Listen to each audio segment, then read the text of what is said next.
right, Commissioners, we'll go ahead and call our 6:30 Committee of the Whole meeting to order. I'm going to kick us off and invite our City Engineer, Scott Connors, up to kind of tee us up here, have a little discussion about the Bristol Pannell Bridge project and its evolution.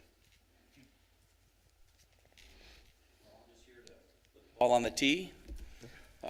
Back in March of 21, we talked a little bit about what we thought was a little bit of a crazy project back then to put 2 box culverts in under the railroad at Bristol and Pannell. And we had notified you that we had a chance to get a grant called a HIP grant, which is a Highway Infrastructure Program grant. And we followed through on that. We were successful to get that. We were surprised again. And so the timeline since that point is we've talked to you folks a couple of different times. First was on September 7th to talk about the RFP that we had out for engineering services. Shortly after that, we had a contract in front of you for Moore and Brugink to hire them to perform the duties here for the design. And over the last few months, I would say they've been doing a lot of work on the background. And if you remember, they were selected for this project because they had proposed to do a feasibility study on the front end. And the feasibility study was to look at the crossing and say, are we really doing the right thing by putting these box culverts in, or should we look at some traditional and untraditional models as well? And we looked at that and thought that's probably a good decision for us to take a good slow first step before we get moving. And this is the end of that first step. They're here to present the feasibility study. And I can tell you that Steve and his team have had 5 or 6 different options that we've looked at. We didn't think it was a good idea to bring all of those in here, but we brought in what we thought were the 3 most reasonable options. So if the discussion strays a little bit from those, don't feel bad. We've got a lot of ground we can cover and answer any questions that you have. So I'll turn it over to Steve. Thank you and good evening, Council. Steve Gronebaum with Moore and Brugink. We are the city's engineering firm on this project. Also here this evening, Ryan Warden with Scott Civil Engineers. He is a sub-consultant to us. He is a structural engineer, which I have a little bit of a structural background, but he has done the bulk of all the numbers and all the plans that we're going to look at this evening. So this picture that you're looking at on your computers right now, I climbed up there this morning. It was kind of a nice morning out there, and just checking some measurements and checking the clearances, and I just thought it was interesting that the dummy beam on the front there with the 10 feet on it. It's actually a little over 10 feet. It's almost 11 feet of clearance under there. But they just took a beam and laid it sideways, and that beam has been hit before. But to kind of summarize some of the issues out there, this is me on Pannell this morning watching a car go through, and just limited sight visibility, very, very narrow clearance. I mean, we've all seen it. The first time I saw this bridge right here was when 1991, I believe, I was working on 3 Mile Road. And I took this way back to the office and I thought, wow, that is a really old bridge. Decrepit, that sucker needs a lot of work. And now, 32 years later, I don't think it's changed one bit. It still looks exactly the same that it did 30 some years ago. But here I am on Pannell. You can see the car going through. What you can't see on the other side, this was taken at a different time. But you go back to that right there, you can't see those cars right there. You can't see, you can barely see the stop sign there, but you can't see those cars. So you've got issues with cars turning right, and there was a car on Pannell that turned left this morning and almost got hit by somebody coming through the other way. You didn't see him coming through. So it's like, my goodness, this is one heck of an opportunity to make some big improvements out there. We looked at 5 different options listed on your screen there. The job started out at about, I'm going to round it up and say it's $1 million. The HIP grant that Walker received was $750,000 or $720,000, with Walker putting in about $250,000. So I'm going to round that up and say that's about $1 million project, with the city of Walker paying $250,000. We're going to look mainly at the first 3 options tonight. The last 2, the single span through girder and an at-grade crossing. At-grade crossing obviously is where you take a lot of the dirt away, lower the train tracks a whole bunch, and raise the road up a little bit because you can't raise the road up too much. That option was, I think, $2.6 million. Again, it starts out $1 million. All of a sudden we go to 2.6. Yeah, that seems a bit too much. The single span through girder bridge, that would be one massive steel structure that would span both lanes of traffic plus a sidewalk, kind of similar to the one just this side of Walker Avenue over 3 Mile Road. That's a through girder bridge where you've got massive girders on the side with transverse beams holding up the train tracks. That option was about $2.3 million. So we're going to look at the first three. A con-span structure, a high-span structure, and a 3-span steel bridge. Those three all have two things in common. One is the amount of road work. We're going to go from, what's the road just north of there? Vinecroft down to, is it Clute? Down to Clute. It's about 600 feet of road. So all three of those options will have the same road geometrics, the same features on the road. All three of those options, we're going to increase the clearance. We're going to lower the road down 2 feet to help with the clearance. The top three options all have the same road geometrics. It will be a 3-way stop rather than a 2-way stop. The second thing they all have in common, they're all way more expensive than the original estimate. I mean, we're looking at $1.75 million to almost $2 million for those three options. And again, when the city of Walker starts out with an estimate of $250,000, and all of a sudden the engineer shows up and said, we need about $1 million or $2.5 million more to build it, part of that's due to inflation. Bridge costs are way up. Bid prices are way up. Steel prices are way up.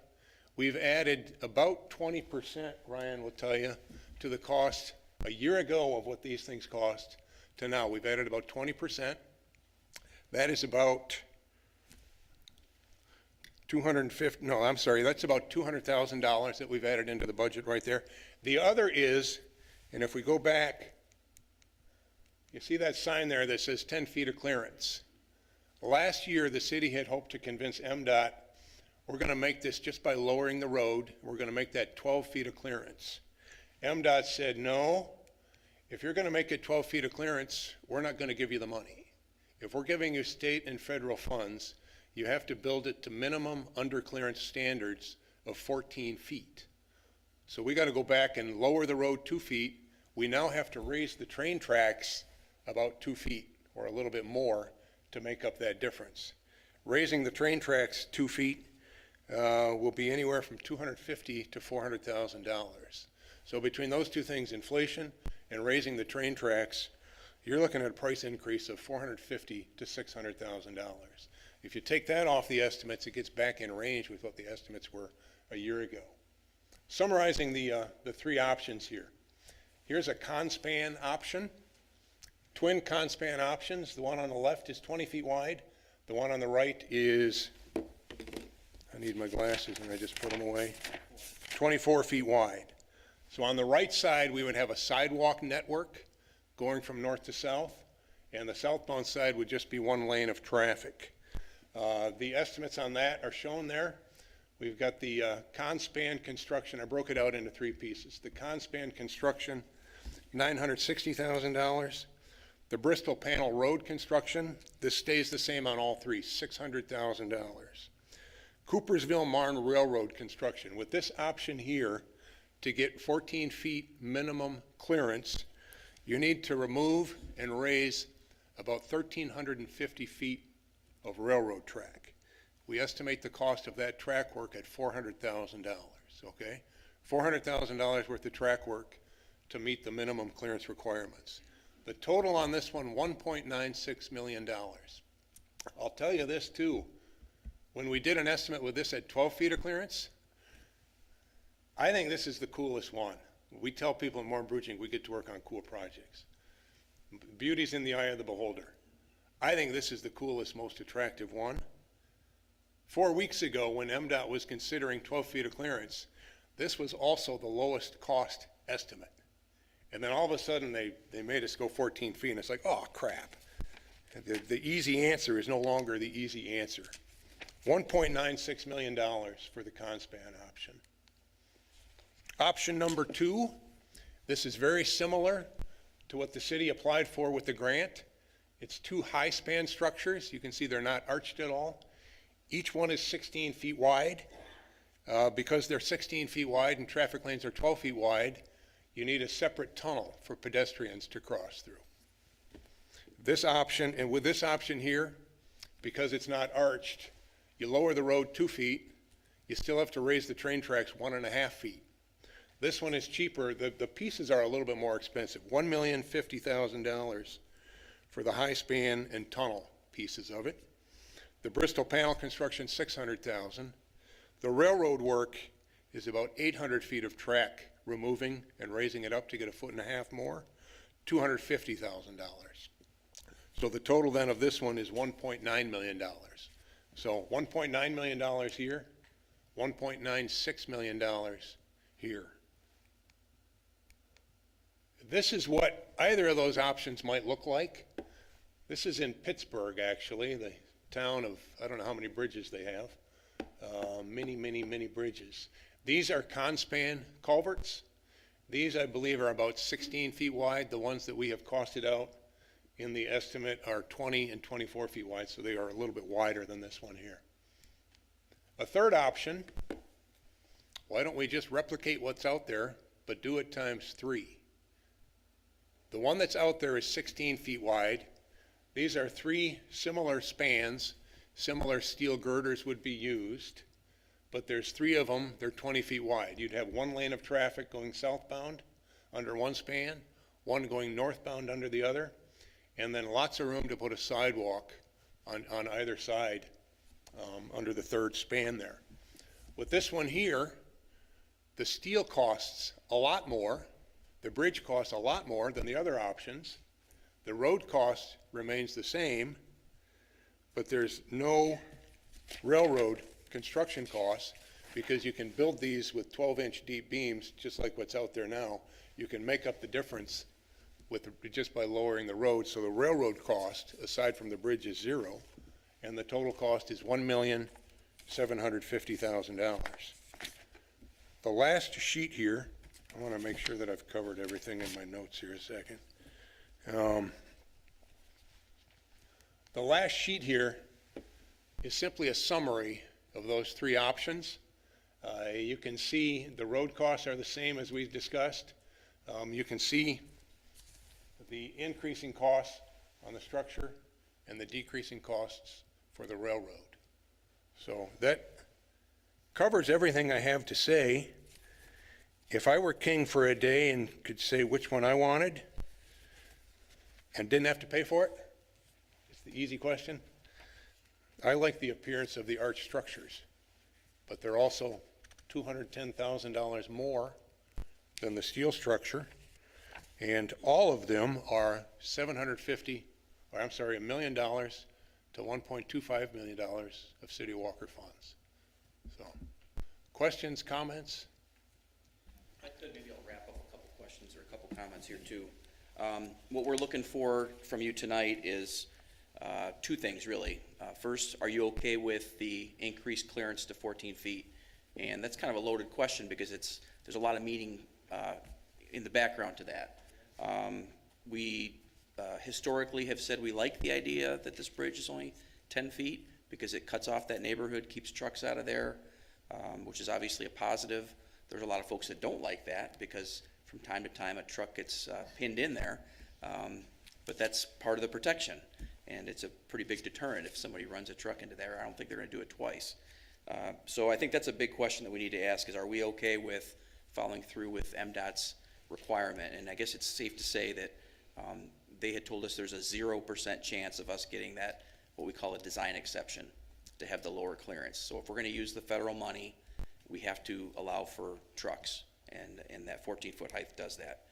So the second thing we need is if we still want to move forward, to select one of those options so that we can begin or resume negotiations with the railroad and then begin the design. So this has just been the feasibility stage. There's no real design yet. It's mostly conceptual. But we did have one meeting with the railroad, and the railroad had also said that they were adamant that this road should not be built without the 14 feet clearance. You know, they're looking for the long-term solution. They weren't looking as much towards the neighborhood protection and the planning component as they were, if the federal money gets spent there, then, you know, thou shalt allow for trucks. So there could be a whole lot of different questions as we kind of work through this, and we're here to help work through those questions.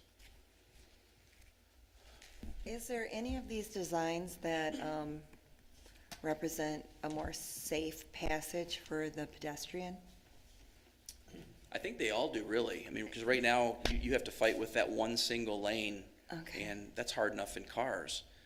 So there are some pedestrians that go through here. You've got a school a half-mile north and a half-mile south. Certainly got some neighborhoods.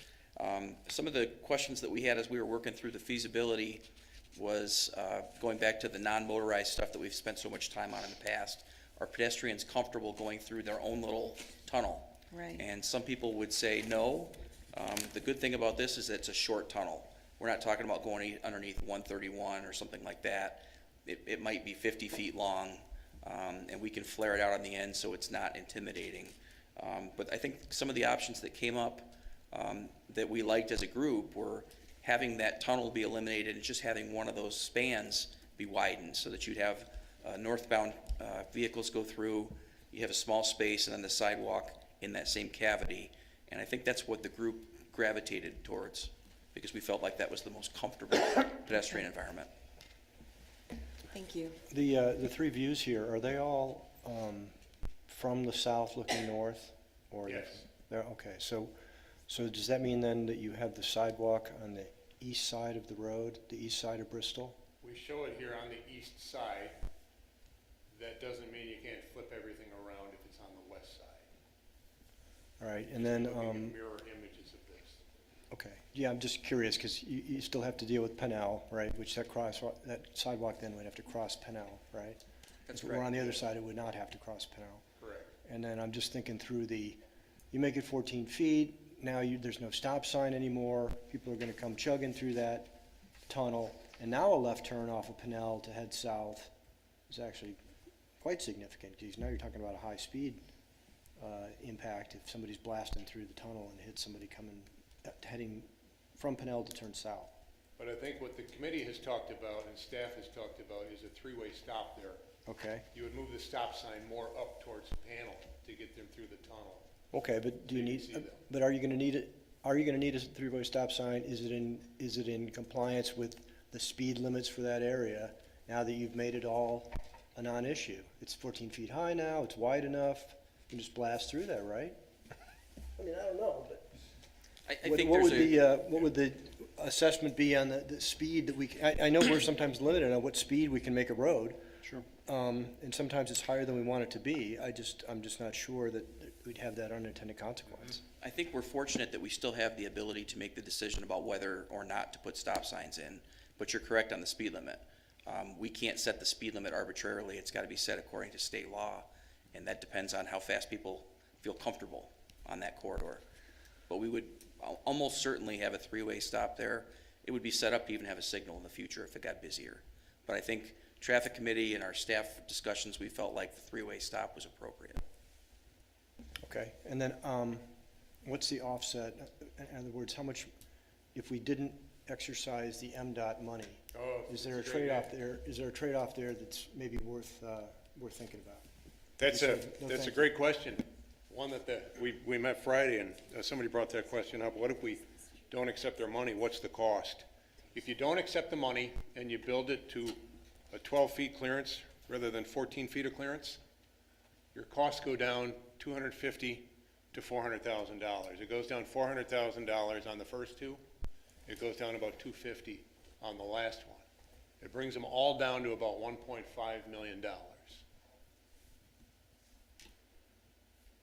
Rather than 1 million or 1.25 million that the city would have in this. One big problem left with that, though, because we were seriously entertaining that as a proposal at one point, and we still have, after our initial meeting with the railroad, they've got some real friction about that 12-foot height.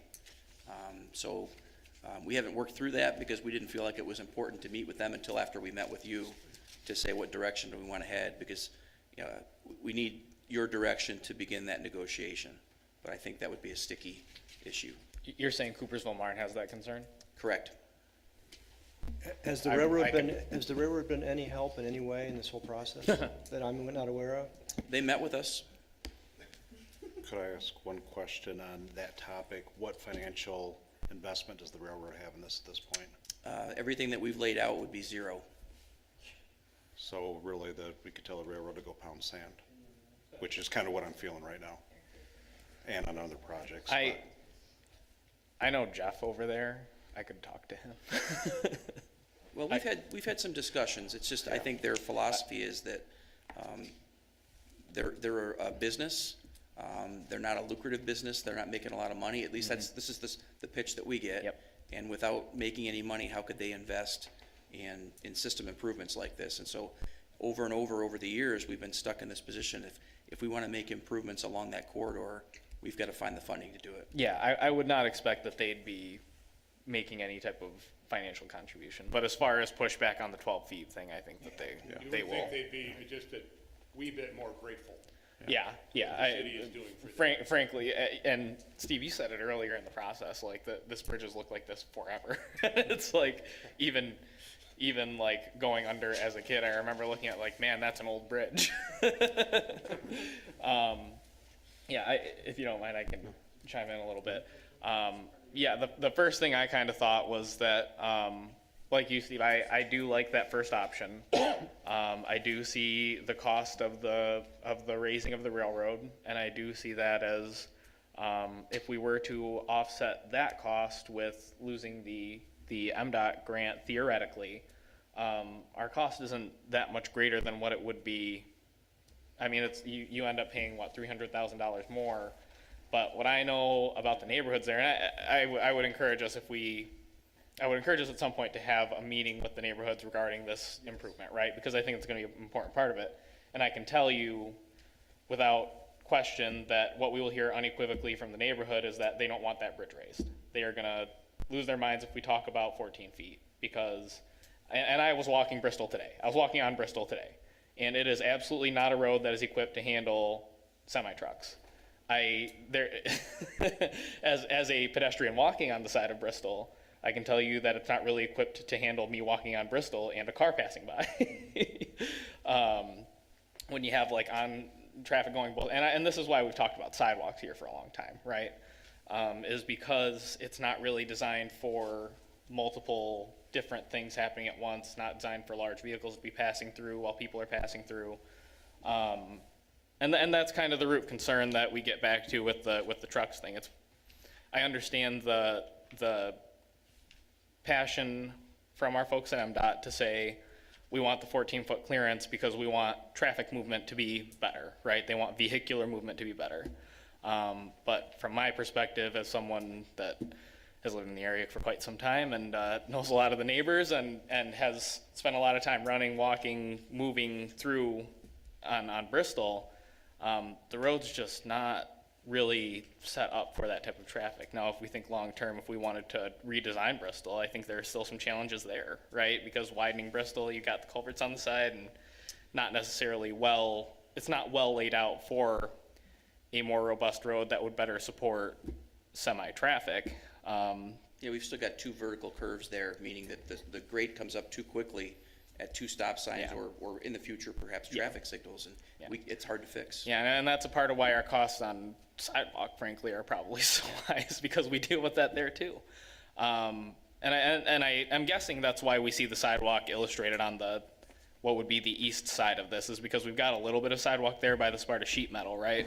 That's true. And I'm guessing that's why we see that there. And I Tom, to your point on the sidewalk side, I could go either way. I don't think it's super material one way or the other, because even if you're crossing Pannell, I think you would probably expect that there would be at least some type of hesitation for someone it would be the left turn movement into Pannell from Bristol that you would be worried about, right? For people crossing. I get it. I mean, I agree with you. I don't see it as a big deal. I was just noting that the sidewalk Item is for on the discussion. panel side where it could be on the other. That was all. Yeah. But I agree with you. Yeah. But I don't know. for my part, again, and this is just me voicing the concerns that I know are in the neighborhood, because every time we've even whispered, people kind of have that visceral reaction. The raising of that clearance to 14 feet will be a serious concern for a lot of the neighbors there. It absolutely will, and I even would say that they will probably, if we have a meeting, be there to let us know that. So, for my part, I would rather see us take a serious, if we're still thinking that we're going to take this on, because the cost is going to be substantial either way. I would advocate that we look at what it would be without that MDOT funding, because that 14 feet is going to be an issue for me. You know, we could sharpen our pencils a little bit on that option too, because when you take away all of the paperwork that comes with an MDOT project, we can save a considerable amount of money. It's just the railroad itself that's the impediment to that success. And, you know, we could have a larger group, we meet with them, hopefully a larger group from their association. We might have a little bit more luck. I would much rather work on a non-MDOT funded project just from a paperwork and requirements. Just two thoughts. One, the assistant city manager reminds me that 12 feet may not really, we'll have to look at that, because that may not be an option. If you're going to upgrade the thing, there may be a requirement to upgrade it to a new standard. We have to make sure that that's true. And then I'm thinking about Lincoln Hills, and I'm thinking about the math there. Hey, we have a city plan, we have this new development, may not be our perfect vision for the city, but it is in line with the master plan. They are paying for it. We need to connect the roads through that area to allow for better traffic through there. The neighbors aren't too thrilled in some cases, but it's for the best good of the city to do that. Whereas here, we're spending the money, a bunch of money, to come up with what might be a subpar plan. I don't see anywhere near the case, at least not so far, from what I've heard, of us spending this kind of money for something that's just going to make everybody mad at us. Right? If we had it built into nope, it's going to come up with new sidewalks, and there's going to be a park next to it, and the dog park next to that, and Yeah. okay. But right now, all I'm hearing is trucks going through my neighborhood and no counter argument.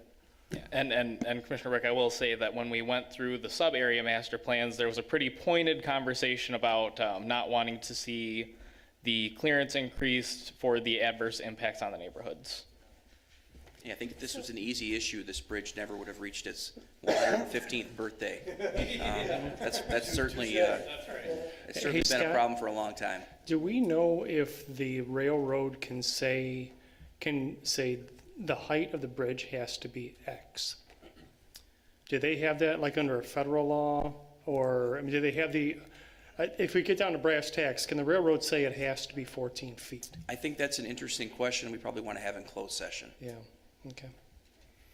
If we could, if it indulge the commission and our guest, if you'd allow us real quick, we're just at 7 o'clock. Oh, Let's yeah. real quick start the regular commission meeting. We'll go to invocation, Commissioner Glanville, Pledge of Allegiance, do a quick roll call, and then we'll jump right back into this. And I know Commissioner Glanville had her hand first on the button, and you had your hand second, so I want to come to these two commissioners then. So it is 7 o'clock. We'll call our regular city commission meeting to order, and I'd like to invite Commissioner Glanville to deliver the invocation this evening. All right. And she'll lead us in Pledge of Allegiance when we're done, so, all right, fair enough.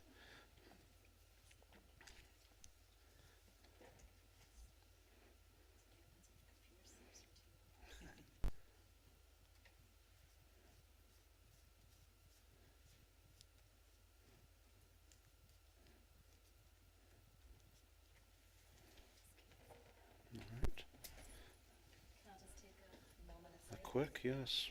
Any updates on notes? We're good.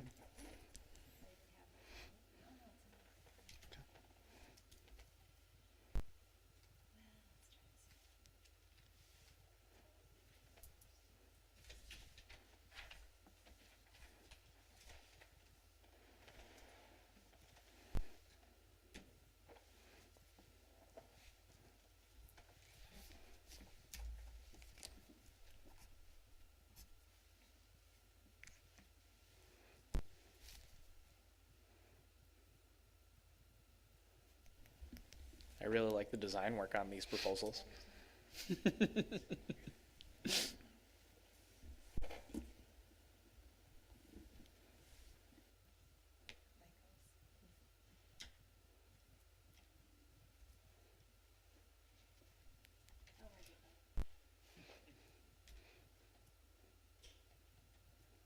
roll with one? Well, I need my phone. I guess. Okay. Take a grab it out of your coat? You gonna grab it out of your coat? Yep, we'll wait. While we're doing that, Steve, quick question, you don't have to jump up or anything. On the conspan, the concrete arches, one is 20 feet, the other is 24, but you have, is it the 8-foot sidewalk, sorry? That's in there? That is 6 feet. 6 feet? Yes. So 24 minus 6 is 18. By my math, are those still equally, but, The numbers won't add up because of the side clearance that's needed to meet design standards. okay, If you do a separate crossing, you end up having much more width, if you add it all together. okay. Okay, I did the same math. yeah. I mean, I'm not a real smart guy, it's just I was adding, that wasn't making sense, so. Okay. All right, let me grab. All right, would you like me to? You let me know when.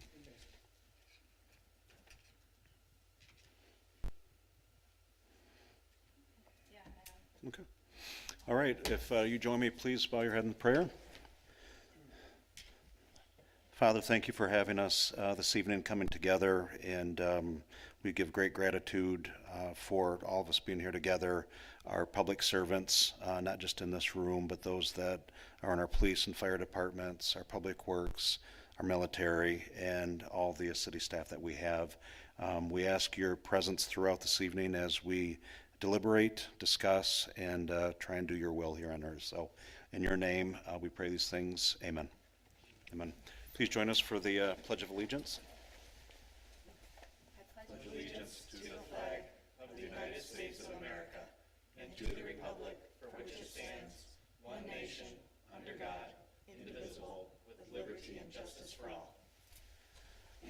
Thank you all. If I could ask our clerk to please call the roll. Mayor Curie, Present. Commissioner Gilbert, Present? Commissioner Burke, Present. Commissioner DeShane, Present? Commissioner Glanville. Present. And Commissioner Chase. Present. Thank you. All right, thank you. And then I'd ask for real quick on the roll call and approval of Commissioner Groter's absence. I'll make a motion. Thank you, Commissioner DeShane. Second? Commissioner Burke, all those in favor, please say aye. Aye. Aye, those opposed? All right, we are good. All right, back at it. Before we get into the approval of the minutes, let's jump into Commissioner Glanville. You were first, second, and then I'll open it back up for the commission. So, See if fire I'm away. better at recalling my questions. Okay. Can you clarify for me, when you say the federal money, you're referring to that HIP grant? Is that correct? Well, if we use the HIP grant, then all of the money gets used the same way, essentially. So it's all federal money at that point because it's a federal project. So if we don't take advantage of that money, we can get the construction dollars a little bit cheaper on the remainder. That's where I said we could sharpen our pencil a little bit, because the state bids are going to be a little bit more expensive, a little bit more paperwork, a little bit more trouble for contractors and engineers, whereas the local stuff can be done a little bit easier and a little bit more economical. And so would it be fair to say it's kind of a wash? We're getting there, yeah. I think Okay. we're getting to the point, and that's why we brought the question up last Friday, and I said, Steve, be ready to answer this question. And I think he was glad that you asked it, because he had it in his notes. All right. I'm ready for it. But I do think if that's the direction we want to go, I'm not sure we're ready to take that leap tonight. I think we've Well, got a little bit of work I to got do. more. I'm sorry? I got more questions. Oh, right. So, As but do we. typically, yes, you want your grant funds on the project to be 35 to 40% at least, or sometimes it isn't worth. But we would be, So- so we would be giving up that money if we're not doing the 14-foot clearance? Is that what I'm hearing? We still have the option to ask for the design exception, but we've been told that there's a 0% chance, and it can't really be zero. In my mind, it's, So you're saying there's a chance? I go back to Lloyd Christmas, and I think there's got to be some percentage, because I think we're not talking about pure engineering here. We're talking about community planning and aesthetics and protecting neighborhoods and some stuff that gets outside of the engineering realm just a little bit. And that's where we hope that the context-sensitive nature of this project would be looked at more favorably. So would it be fair to say that in general, what we thought was gonna be $250,000 is now gonna be somewhere around $1 million, is that what I'm hearing? I think we're in that neighborhood, yeah, with, Okay. you know, the inflation that we saw, 20 to 40% just in a year. So I think nothing like we've ever seen before. And then the extra 2 feet of clearance has a dramatic impact because we were really squeezing it to get 12 feet out. That's where the creativity of that concept came from. But then you have to get up and you have to start moving the railroad 600 feet either direction and rebuilding that and raising it. And that's very expensive. So then my next question is, where does this project fall in our list of priorities in terms of the capital improvement plan? Well, not capital improvement, but just in terms of the master plan and such. I mean, is this the project we want to spend $1 million on? Or are there other projects in the city that we might prioritize to spend $1 million on? Would it be fair to turn that question back to you folks? Because would I be think fair to turn that we back to us. We would want to have a discussion with you about that. But I guess, I mean, that's kind of where I'm heading. Like, I mean, I appreciate the, you know, desire to get this project done, and then it's been out there forever and all those things, but I feel like we have a lot of projects like that. And if this one is, you know, I mean, I don't know, is this the one then that we choose to spend $1 million on? Or is there something else that's maybe more pressing, or that is more in line with, you know, the master plan or something? It's just my curiosity there.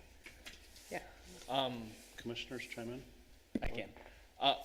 And this is just for my part, right? And I think we'll all have different opinions about what projects we want to put our emphasis on, but and this is my experience living and using this bridge path here like once a week my entire life at least.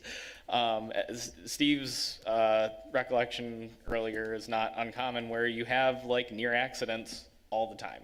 It's like every day there is a near accident. I am often in near accidents at this intersection because of the way that it's configured. You can't see what's going on the other side. And there's all this unfamiliarity for anybody that comes in and isn't used to this specific intersection. I guess from my perspective, I do have concerns about the safety piece and just the traffic interactions, and that's just my perspective. I'm sure there are other spots. Yeah, I feel that like have Wilson some and Richmond is one of those spots. It is, for sure. Which I have been personally Yeah. in a number of, and we've had some fatalities there and that sort of thing. So I'm just Right. thinking, yeah. And So, that's I mean, more I of a appreciate your MDOT point of view. signalization issue Yeah. though, right? Well, but we've been told that we need to do some improvements on that corner in order for MDOT to come in and do that signal. So is that an opportunity? I mean, I appreciate what you're saying, and I'm not trying to, you know, obviously there's a concern at Bristol equally, but that's where I'm just saying, like, what is our priority for spending that money, and where are we going to get the best bang for our buck? Commissioners to my left, feedback? Just the traffic thing, I'm sorry, were you talking about? Did I interrupt No, you? we're still on this topic. Oh, The just priorities. I mean, off of Pannell, turning right into the bridge, turning north, is absolutely blind. There's no doubt about that. However, the speeds are quite slow, right? You're coming off the stop sign, you might have a number of accidents, but you're not gonna have some high-speed collision. Wilson and Richmond's probably more dangerous, that's not coming to the top of my head, but, even though it's fender bender likely, probably on a daily basis, you're right, because it's a blind turn. We gotta put a mirror in there or something, you know, in a corner. It is at least very low speed, I think. So I agree with Commissioner Glanville that, we need to have this, we need to agree where we want this in our priorities. And I think another one we need to think about too is the Fruit Ridge Bridge too. Like we've tried for grants for those too, and that's something that's going to need it in the next couple of years or so too.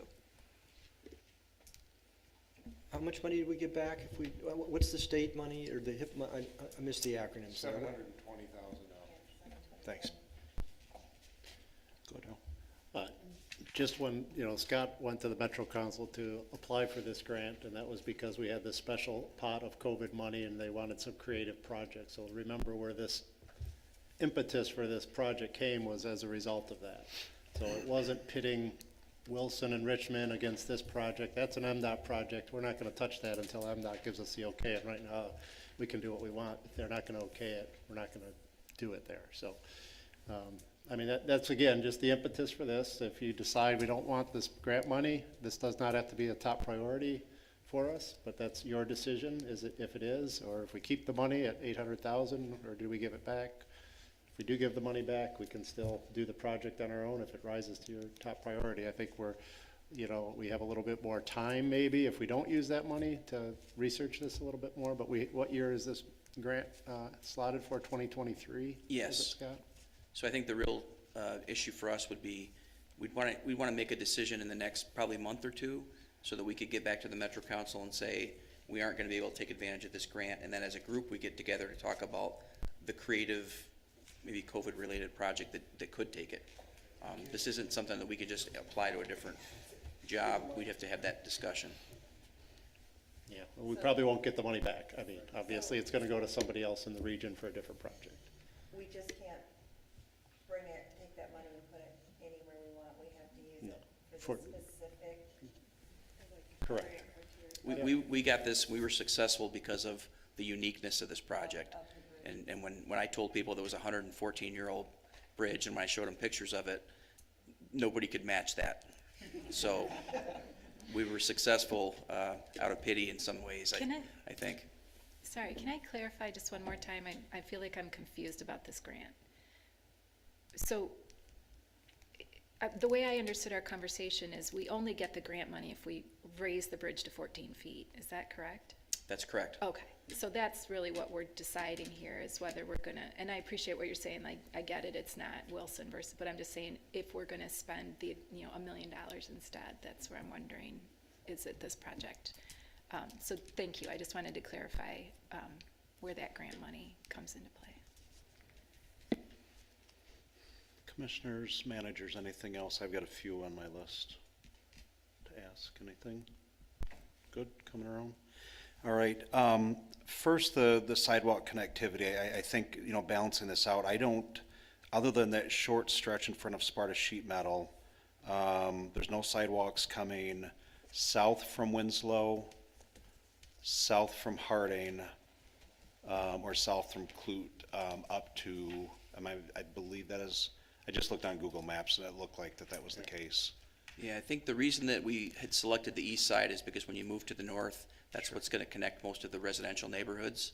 And we have a project in 2026 that would help us to finish that sidewalk up to 3 Mile Road. You're reading my mind, and it wasn't questioning east or west, it was more, because that's probably an area that from a CDBG opportunity, we probably have more chance of having money there than we would maybe elsewhere in the city. Yeah, I don't think we're going to get a chance at that, but we do have a chance when the sand mine that's there develops to get a bunch of that sidewalk put in for free on the west side. Okay, To fair kind of prepare us for a widening project there in 5 to 10 years. If you think about the project we just did on Kinney, maybe something of that scale to get curb and gutter and storm sewer and eliminate the ditches.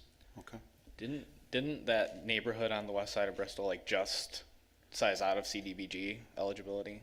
I don't think it's eligible anymore, correct? Okay, all right. And then one of the other things we talked about the truck traffic, just a consideration to give, as you come up Bristol up to Waldorf, that is a significant incline now, and now it's a three-way stop.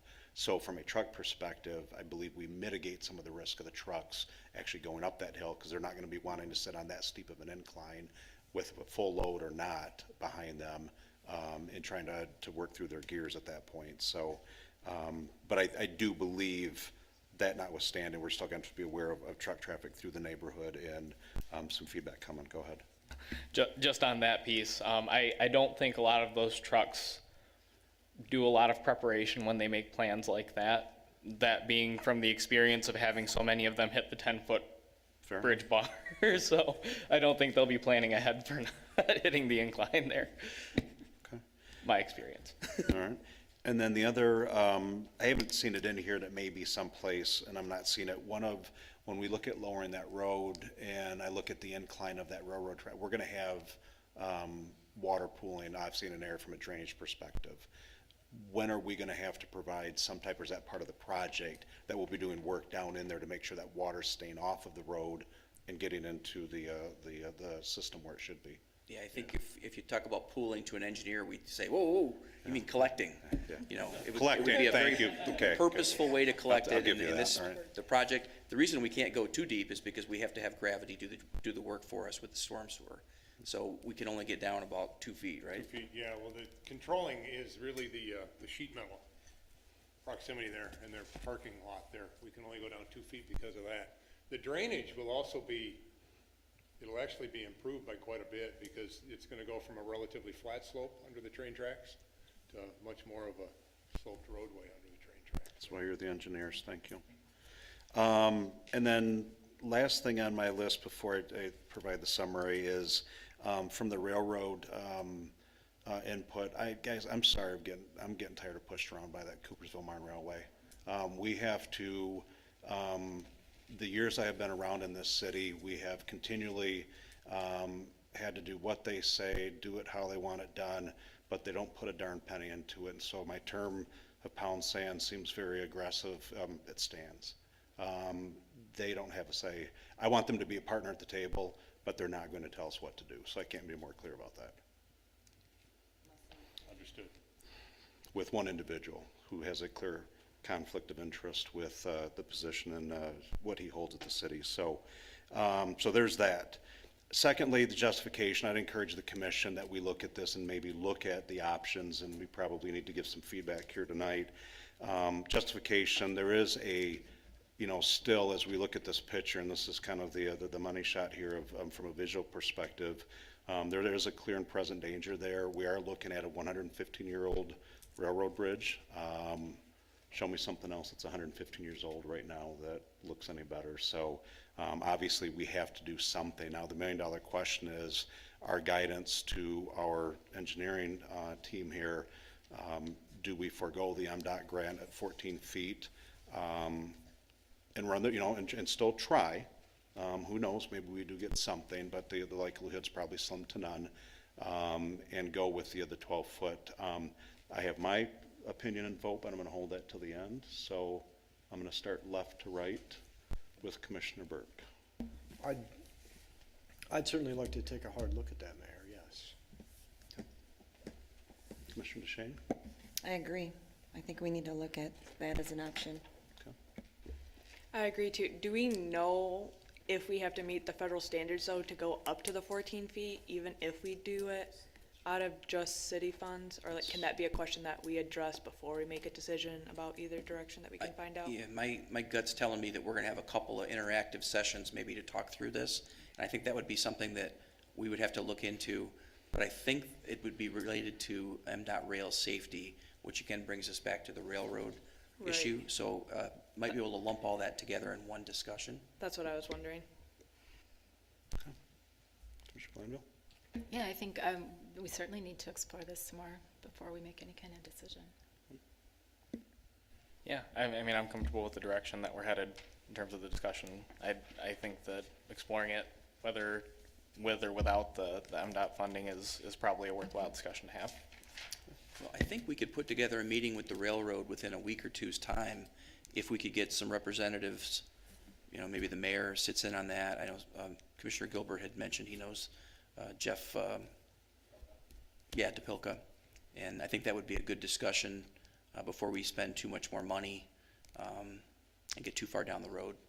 So I'd be glad to set that up if we think that would be worthwhile. I think that would be good. I'm going to turn to the managers, put them on the spot a little bit and ask for their input on this. Yeah, Scott and Steve, I'm just wondering, does it make sense? I know you've only kind of approached MDOT on it. Do we make our formal request to MDOT and ask for that design exception first and see if they say no? I mean, even though they told you we haven't made the formal request, we've talked to them and asked them. So Right. Does it make sense to cross that off first before we go to the next step? I'd like to explore doing that and see how much more effort it takes to put the formal application together. And I think when we do that, it has to be not an engineering-centric request. It has to take into consideration the context of that neighborhood and urban planning and all the things that we've been working on for years and years to protect that neighborhood. Yeah, I think that's exactly right. So there's a case, and MDOT might reject it, but the case is talking to the neighborhood, knowing the neighborhood. There's no design in the grand plan for the city to make this a major thoroughfare, not to my knowledge, or, you know, et cetera, to make the best case we can. Here's why we don't think it fits the typical MDOT standard. What do you guys think? I'll ask our assistant city manager any. Well, this one's a whole ball of wax, as you folks have uncovered. You know, you move one thing and then you touch three other things, but I think you're going in the right direction. I think Daryl's right. The first thing you do is figure out what is MDOT going to approve. But on the backside, I would like to know our city attorney's opinion on, you know, what can the railroad control? And that may be something that we talk about, however, but if you're looking for limiting factors, those are the two things that I would start with. And then you could get back into, once you figure out, you know, it can be 12 or it has to be 14, then we could talk about some of the other suite of options, including paying for it. Because to me, this potentially could be your second tranche of the ARPA funds. The numbers line up very well. We still need to talk about that kind of stuff as well. So I think I've said enough. Okay. Fair enough. I feel like we've got enough direction to get some work done and come back to see you in 2 to 4 weeks. Fair enough. Okay, All thank right. you. Thank you for all the work so far. Great design, Steve. Thank you.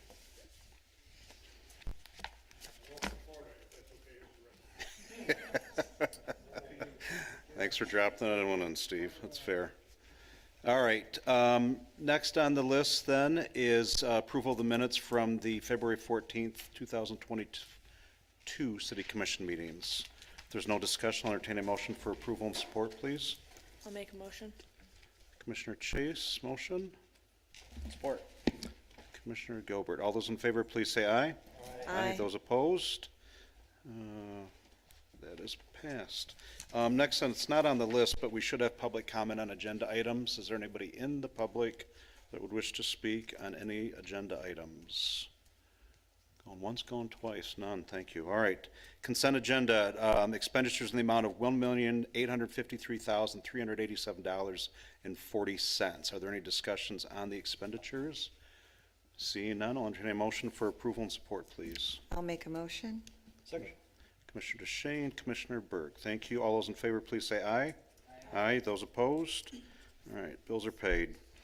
We have two ordinances. We'll take these one at a time here. The first is the second reading of Ordinance 22-518, a request for rezone of 4290 Lake Michigan Drive from SDD, Standale Downtown District, to C1 Neighborhood Commercial.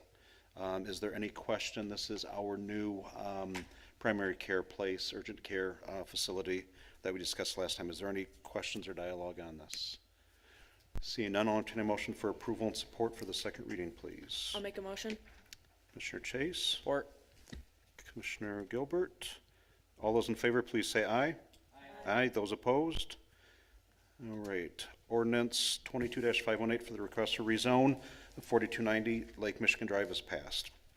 Next on the list is second reading of Ordinance 22-664 to amend Chapter 78, Article 3, entitled Property Tax Exemption for Senior Citizen Housing Project of the Code of Ordinances for the City of Walker. This is related to our Coventry Woods down here. Daryl, do you want any other Yeah, feedback on this? just briefly, if you recall, Coventry Woods was before us back on December 20th, and our city attorney was there representing the city, and then the developer was there also. And if you recall, we passed the first reading, but we asked them to go back. Their next step was to go back to MISHDA, which is the State Housing Development Authority, and have a review of the ordinance and make any changes. So included in your packet were the red line version and the final version.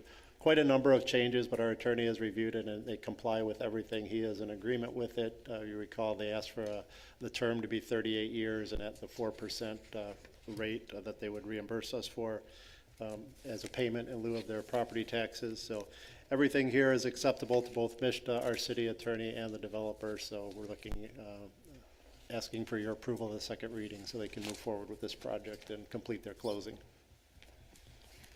All right, thank you. Commissioners, any questions? Seeing none, I'll entertain a motion for approval and support of the second reading of Ordinance 22-664. Motion? I'll support. Commissioner Gilbert, seconded by Commissioner DeShane. All those in favor, please say aye. Aye. Those opposed? Ordinance 22-664, the second reading is passed. Next is Resolution 22-625, appointing Hayden Guild to the Parks and Recreation Committee. Is there any questions on this? And one thing should come up, Commissioner Grooters reached out this morning. Can we make sure any of our applicants come in for committees? I think we've lost a little bit of our way on this. Any applicants go to the commission. We had that process for a while. So anybody applying for a committee, I think we agreed on that at one point. Okay, so if we can share this one out with the commission, I'll ask the commission to appoint this. In the meanwhile, Commissioner Glanville and I have vetted. I had a conversation with Mr. Guild, and seems very eager to join us. His background is a CPA with Hungerford Nichols out on the southeast end. Been doing that for quite a while, and very avid park user and very interested in helping make things better around here. So I felt comfortable recommending his appointment to the commission. Yeah, if I can add too, he is also was engaged with, the name escapes me, with a bike group in Kalamazoo. So this isn't his first go around with community engagement, particularly around recreation activities. So, yeah, I had a good conversation with him as well, so. We're good. All right, any other questions on the appointment? Otherwise, I'll entertain a motion for approval and support, please. Motion. Commissioner Glanville? Support. Commissioner Burke, all those in favor, please say aye. Aye. Those opposed? All right, appointment's good. Any other public comment from our three esteemed audience members? Anything? Good. All right. Commissioner, City Manager comments. We'll start in the right with our clerk this evening. I'm all set, thanks. Commissioner Gilbert? I haven't been up to anything, so. All right. Commissioner Glanville? I attended a part of our mineral mining review board last week, and it's always, it really is a treat because it's something I don't get to engage with a lot, and so always learn a lot about what's going on in our, we have quite a bit of area that's mined in the city, and so, yeah, good meeting. Seems like everything's in line, and I really appreciate how our engineering and our city managers work together to make sure that the work is done well. It's good for the neighbors. We're maintaining our neighborhoods and relationships with folks, and the reclamation projects, and so that we can use that land when it's all finished. For other uses. Looks like we got some developments coming up in the next 5 to 10 years, and I know we need housing, so yeah, a good meeting. And something else I just want to put on your radar, there's some advocacy work we could be doing for KCCA. It seems there's some state grant money that would help with weatherization that's getting held up at the county, so look for some information from me on that, how we can advocate to help folks get weatherization done on their homes. So that we can, fix up existing structures for people. I think that's it. Okay. Commissioner Chase? I'm all set. Commissioner DeShane? I'm all set. Commissioner Burke? I would like to thank the city engineer and you all for all the great work on that presentation we did. It was one of my first questions driving around the city. Is what is this funky bridge here? What is it? What are we doing about it? But then, boy, you dig into it, and there are reasons. It's the way it is. So I appreciate all the depth that folks have gone to lighten that issue, because it's not an easy one. It seemed like it'd be easy, but it's not. I don't know if you know Virgil Westdale, but he passed away a couple weeks ago. His funeral was on Saturday. He had military honors at a packed church. We buried him in Greenwood Cemetery with a 21-gun salute and a bugler. And the sun was out, even though it was cold. It wasn't terribly cold. But I believed he lived in Walker, at least for a time. But a great American who was 104 years old, World War II veteran, with an extraordinary life and career. And it was certainly an honor to be there at the ceremony on Saturday. So thanks. Thank you. Mr. Walsh? Just one item, Wednesday, 5 o'clock in this room before Planning Commission, we will hold our first zoning ordinance rewrite committee meeting. So I think we have a couple of people on that committee. Our consultant will walk us through an agenda that we worked up last week, and first meeting of several to rewrite your zoning code and try to pull in parts of the master plan as applicable as well. So that'll be Wednesday at 5. Thank you. You have the floor. Ready? Oh, okay. Really just one item. Prior to this meeting, we had our Finance Committee meeting and talked about, it was a follow-up from our previous Finance Committee meeting when we presented the budget and possible uses of some of our ARPA funds.